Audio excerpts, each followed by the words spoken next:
Tout simplement, c'est quoi les Royaumes de Feu? Alors pour commencer, les Royaumes de Feu, ou Wings of Fire de son vrai nom, est une série de romans écrite par Twist Sutherland qui débuta le 1er juillet 2012 et qui à l'heure actuelle se poursuit encore. À l'heure à laquelle je vous parle, il y a en tout 3 cycles, composés de 5 livres chacun, 2 hors-série et 4 winglets. Mais étant donné que ceux-ci ne sont pas disponibles en français, je ne m'attarderai pas dessus. Pour vous faire découvrir ou redécouvrir cette série, je vais tenter de vous résumer le plus possible LRDF en vous expliquant la trame du premier livre, vous expliquer où prend place cette œuvre, son contexte et ses enjeux, tout en tentant de ne pas trop vous spoiler. Également, par simplicité, dans la suite de cette vidéo, je vais dire LRDF et non pas les Royaumes de Feu, mais c'est totalement la même chose. Sur ce, c'est parti! Pour débuter cette vidéo, si quelqu'un vous parle de LRDF, il y a de très grandes chances qu'il vous dise que c'est une très longue série, qui est d'autant plus assez complexe. Et en effet, en 15 livres, il y a beaucoup de sujets traités. Il y a aussi une très grande chance qu'il vous mentionne le fait qu'à chaque livre, le protagoniste change. Ce choix de l'autrice permet d'aborder l'histoire sous plein de points de vue, ce qui est absolument super. Pour que vous puissiez vous faire un bref avis de LRDF, il faudrait tout d'abord que je vous présente les bases de cet univers, c'est-à-dire son histoire, ses personnages, et encore bien plus, et c'est bien évidemment ce que je vais faire. Et après, je pourrai enfin vous raconter le synopsis du tome 1. Pour débuter en douceur, il faut tout d'abord que je commence par le plus évident, la raison même de cette série, enfin plus précisément de son début. Alors le tome 1 et plus généralement le cycle 1 se déroule autour d'une prophétie. De son vrai nom, la prophétie des dragonnés est une légende prédisant la fin de la guerre. Selon elle, 5 jeunes dragons venus de clans différents mettront fin à la guerre qui règne sur le continent depuis 20 ans. Ces 5 dragonnés devraient être un aile de boue, un aile de mer, un aile de... Oh mince. J'ai oublié l'une des choses, si ce n'est la chose la plus importante de LRDF. J'ai oublié de parler des clans. C'est vrai que je ne vous ai pas encore expliqué ce que les ailes de quelque chose sont, alors par la même occasion, je vais vous expliquer ce que sont les clans et cette prophétie en question. Donc pour commencer, les clans. En tout, il y a 7 clans. En outre, il y a les ailes de boue, les ailes de mer, les ailes de pluie, les ailes de nuit, les ailes de sable, les ailes de glace et les ailes du ciel. Il est aussi important de dire que chaque clan a ses particularités, son histoire, ses coutumes, et des relations différentes avec les autres clans qu'il côtoie. Donc, chaque clan a des différences par rapport aux autres clans, que ce soit physiquement, mentalement, socialement ou culturellement. Donc pour commencer, voici les ailes de boue. Les ailes de boue sont larges, robustes, leur corps se rapproche de celui des crocodiles. Ils possèdent des écailles de couleur marron avec, pour certains, des nuances dorées ou cuivrées.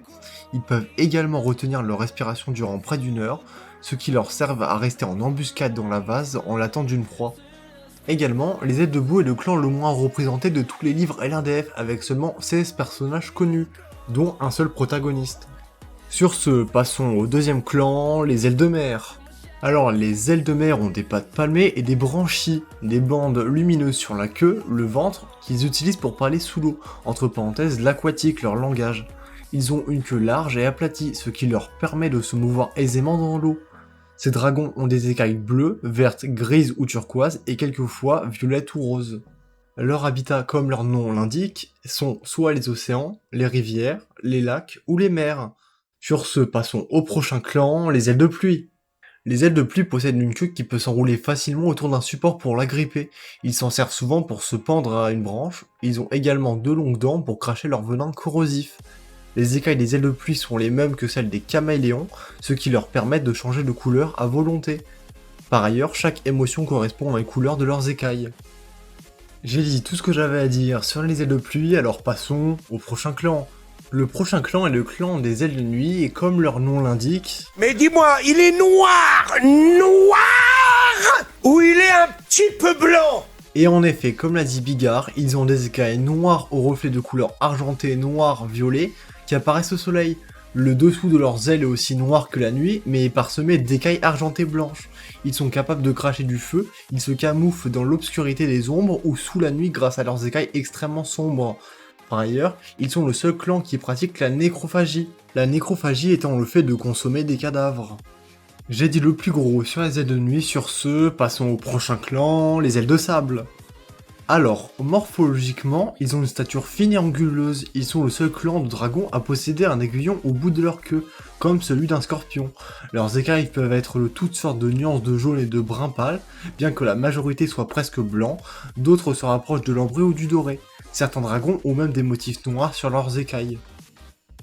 Sans transition, passons au prochain clan, les ailes de glace. Les ailes de glace sont blancs mais possèdent des nuances de bleu et de violet. Leur queue se termine par des pics, tout comme leur nuque. Ils possèdent des serres crantées qui leur permettent de s'agripper à la glace. Ils sont capables de cracher un souffle de glace mortel à très longue distance. Ils sont par ailleurs les dragons possédant la société la plus sophistiquée, s'organisant en rang aristocratique du nom de cercle. Avant de passer au prochain clan, je tiens à dire que celui des ailes de glace est le meilleur sans aucune contestation possible. Sur ce, j'ai dit tout ce que j'avais à dire à leur propos, alors passons au prochain clan sans perdre plus de temps, les ailes du ciel. Le dernier clan dont je vais parler aujourd'hui est celui des ailes du ciel. Les ailes du ciel abordent généralement des écailles rouges, dorées, oranges, jaunes, ambrées et parfois cuivrées et des yeux jaunes. Leurs ailes sont très grandes et leur cou est long. Leurs museaux sont fins et longs et possèdent une petite corne sur le bout. Ils ont presque tous un très mauvais caractère. Cela s'illustre plus particulièrement chez leur reine. Nous en avons donc fini avec les clans, donc je peux reprendre où nous étions arrêtés, c'est-à-dire à la prophétie. Mais petit aparté avant de reprendre, je sens venir les commentaires qui vont dire que j'ai très mal défini les clans et blablabla et blablabla. Et je le sais car de 1, je n'ai pas envie de faire une vidéo de 2 heures, et deuxièmement car je compte faire une série où je vais parler de tous les clans en détail. Trêve de bavardage, reprenons où nous en étions. Donc désormais que vous savez les bases, je peux enfin vous parler de cette fameuse prophétie. Donc la voici. Voilà, c'est déjà mieux. Donc comme vous l'avez vu, je l'ai légèrement résumé, mais pas de grand chose. Donc en gardant l'essentiel, on obtient. La guerre aura duré 20 longues années, viendra le temps des dragonnés. Les 3 reines, Flamme, Fièvre et Fournaise, 2 mourront et l'autre apprendra. 5 œufs écloront par la nuit la plus claire, 5 dragons nés pour mettre fin à la guerre. Mis à part être assez belle, elle nous explique très bien le contexte au début de l'œuvre. Il y a une guerre qui dure depuis bientôt 20 ans à cause de 3 reines, 5 dragonnés sont nés pour y mettre à terme, et les 3 reines, 2 mourront et une apprendra.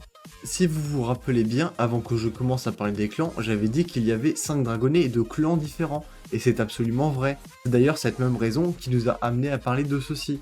Donc pour enfin dire quel clan est représenté par ces dragonnés, il est censé avoir un aile de mer, un aile de boue, un aile du ciel, un aile de sable et un aile de nuit. Et j'ai bien dit censé car en réalité à la place de l'aile du ciel il y a un aile de pluie, enfin plutôt une aile de pluie. Mais à part ceci, c'est donc ces 5 bambins qui sont censés régler une guerre continentale qui dure depuis 20 ans. Mais oui, bien sûr, toujours plus pendant qu'on y est.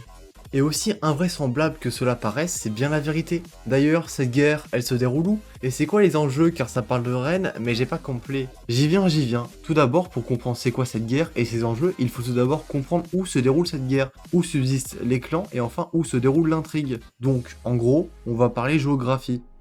Donc pour commencer, le continent où se déroule l'intrigue se prénomme Pyria. Il possède une multitude de paysages comme des toundras, des banquises, des islandises, des déserts, des jungles luxuriantes, des plaines, des marais, des montagnes, des zones volcaniques, des îles tropicales et encore bien d'autres. Donc je viens tout juste de vous parler des clans et de leur géographie, donc forcément on va parler géopolitique. Donc voici Pyria que je viens de vous présenter. Bon, la carte est ici en anglais, mais ce n'est pas grave. Donc pour commencer, il y a les ailes de glace qui habitent au nord-ouest de Pyria. Puis les ailes de sable dans le royaume de sable. Puis les ailes du ciel qui habitent dans les montagnes.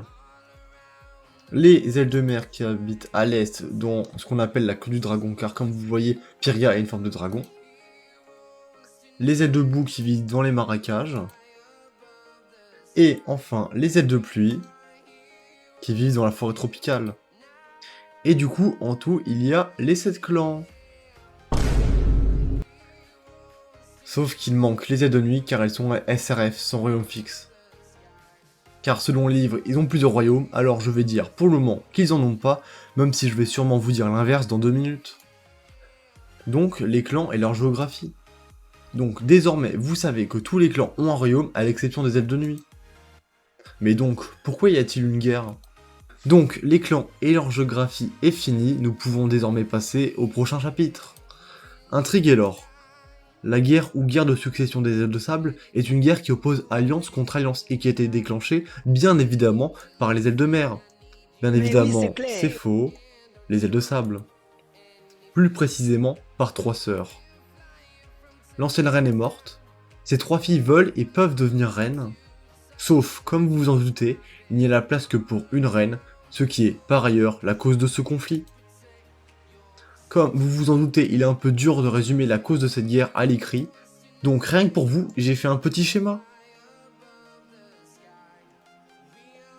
Donc voici la carte de Pyria. Normal, des clans, bon à part les ailes de nuit parce que comme toujours, c'est des gros SDF. Voici l'ancienne reine, la reine Oasis. La reine Oasis mais morte parce que forcément elle s'est fait tuer. D'ailleurs, si vous voulez en apprendre plus, je ferai sûrement une vidéo sur Tueur de Dragon, qui est une légende, qui explique un peu l'histoire des ailes de sable, enfin voilà. Donc, il y a ces 3 filles, là, ici c'est Fournaise, sa première fille, enfin, pas la première. Après, enfin, sa deuxième fille qui est Fièvre, et enfin, pour finir, Flamme. Du coup, Fournaise, Fièvre, Flamme. Comme je l'ai mis, du coup, ils font des alliances, Flamme avec les ailes de glace, Fournaise avec les ailes du ciel et les ailes de boue, et enfin, Fièvre avec les ailes du ciel. Comme vous le voyez, les ailes de pluie sont pas dans ce conflit, et il n'y a pas les ailes de nuit, mais ils font une alliance, je dirais pas, mais ils font une alliance avec une des 3 sœurs. Donc pour résumer, une guerre éclate à cause de 3 sœurs à la suite de la mort de leur mère, la reine des ailes de sable. Elles créent des alliances avec les autres clans pour prendre le dessus et devenir reine. Une mystérieuse prophétie apparaît, et 5 dragonnets sont censés stopper ce conflit. Alors désormais que vous connaissez les prémices de l'histoire, je peux commencer à réellement vous raconter le début de cette saga. Donc tout d'abord, pour commencer, il faut savoir que le premier tome se nomme La Prophétie, et son protagoniste est Argyle qui est par ailleurs un aile de boue. Il est l'un des 5 dragonniers du destin. Les 4 autres dragonnets sont respectivement Tsunami, Gloria, Comet et Sunny. Et rien que pour vous, j'ai fait un petit quiz pour que vous puissiez deviner de quel clan ils sont. Tsunami est, selon vous, un aile de mer, un aile de pluie, un aile de nuit ou un aile de sable? Un aile de mer, bien évidemment. Gloria, pour vous, de quel clan est-elle? Un aile de pluie, bon, celui-là, vous pouvez pas le deviner. Comet, plus complexe, mais vous pouvez le savoir. Alors, avez-vous eu bon? Comet est en réalité un aile de nuit. Et pour finir, Sunny, si vous voulez savoir son nom, je vous conseille de vous tourner vers le mot anglais. Et oui, Sunny fait référence au mot sun. Sun, c'est-à-dire soleil. Lorsque nous commençons l'œuvre, ils sont séquestrés dans une grotte depuis 6 ans. Comme vous en doutez, l'histoire ne va pas se développer si les personnages principaux restent dans une grotte, donc obligatoirement, ils vont devoir la quitter. Mais petit problème, ils ont 3 joailliers à leur trousse. Les 5 dragonnets du destin furent élevés en secret dans une grotte par les serfs de la paix. Palme, Cresserelle et Dune furent leurs gardiens. Palme, Cresserelle et Dune. Un aile de mer, un aile du ciel et un aile de sable. Leurs 3 joailliers font partie et œuvrent pour une organisation clandestine nommée les Serfs de la Paix. Les Serfs de la Paix est un groupe pacifique ayant élevé les dragonnets du destin. Les Serfs de la Paix sont pourchassés par tous les clans, à part les ailes de pluie et les ailes de nuit, en raison de leurs opinions sur la guerre. Les membres des Serfs de la Paix sont pour la plupart des déserteurs. Ils se battent pour la réalisation de la prophétie que les reines voient d'un très mauvais œil. Donc voici le contexte où prend place le début de l'œuvre. Donc pour commencer, intrigue. Partie 1, au cœur de la montagne. Argyle réfléchit à la position et à l'importance de ce qu'il pensait ne jamais avoir. Lors d'une bataille d'entraînement avec Cresserelle, l'aile du ciel le nargue, puis le bloque, avant qu'elle ne puisse lui faire plus de mal. Tsunami lui mord la queue, après que l'aile du ciel ait quitté la grotte, Tsunami pousse Argyle dans la rivière gelée, puis réfléchit à son désir de quitter la grotte pour faire sa propre vie. Ensuite, Tsunami propose et discute l'idée de partir avec Argyle. Cette nuit-là, ils apprennent l'arrivée prochaine d'un certain l'oracle. Argyle et Tsunami entendent cette information sous l'eau de la part de leur gardien. Peu de temps après, ils rapportent à Gloria et à Comet que l'oracle vient voir les dragonnets le lendemain.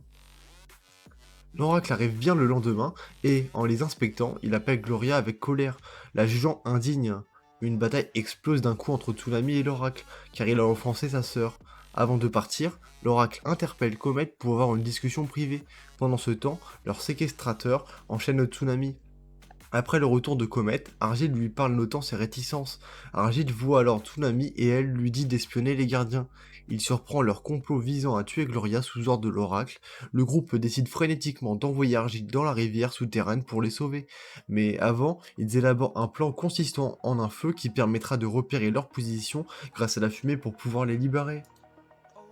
Suivant les conseils du groupe, il plonge dans le lac souterrain, nage et parvient à pénétrer dans une cave à moitié inondée.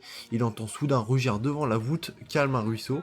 Lorsqu'il essaie de suivre le cours d'eau, il entre en contact avec une substance blanche qui commence à empoisonner ses écailles. Il s'évanouit, inconscient, mais est ensuite réveillé par Tsunami qui nettoie le poison et arrive à le guérir. Le duo arrive ensuite sur une cascade, ils la franchissent, le monde est pour la première fois devant leurs yeux ébahis. Le duo rencontre ensuite un charognard avec un trésor qui est pourchassé puis tué par un aigle du ciel qui se présente comme la reine Scarlet. Cette reine leur demande alors quelles sont leurs intentions et accuse Tsunami d'espionner son royaume. Après les avoir questionnés, elle leur demande de venir avec elle, puis avec un signe de tête d'argile, Tsunami comprend et embranche la queue de Scarlet avec une lance du charognard pour s'échapper. Fuyant tous les deux vers les sommets, apercevant au loin le signal de fumée de leurs amis, ils le suivent pour les libérer. Cependant, le signal attire également Scarlet, l'ensemble du groupe est fait prisonnier avec Rey sur elle, à l'exception de Dune, venant d'être tué, et Palm, qui a réussi à s'échapper. Nous arrivons donc à la partie 2, le royaume du ciel. Le groupe venant d'être fait prisonnier par la reine Scarlet est amené au palais royal. Ils sont enchaînés sur deux grands piliers au-dessus d'une arène, où ils devront bientôt combattre pour divertir la galerie. Peu après, ils apprennent l'arrivée prochaine de Fournaise. Fin. Merci d'avoir regardé cette vidéo jusqu'à la fin, n'hésitez pas à vous abonner et à la liker si vous l'avez appréciée, et si jamais vous avez des questions, la section commentaires est faite pour ça. En espérant que cette vidéo vous a bien résumé les bases de l'RDF, qu'elle vous a permis de découvrir ou même de redécouvrir cette série. Sur ce, mon nom est Ice Dragon, et comme toujours, j'aime beaucoup les dragons.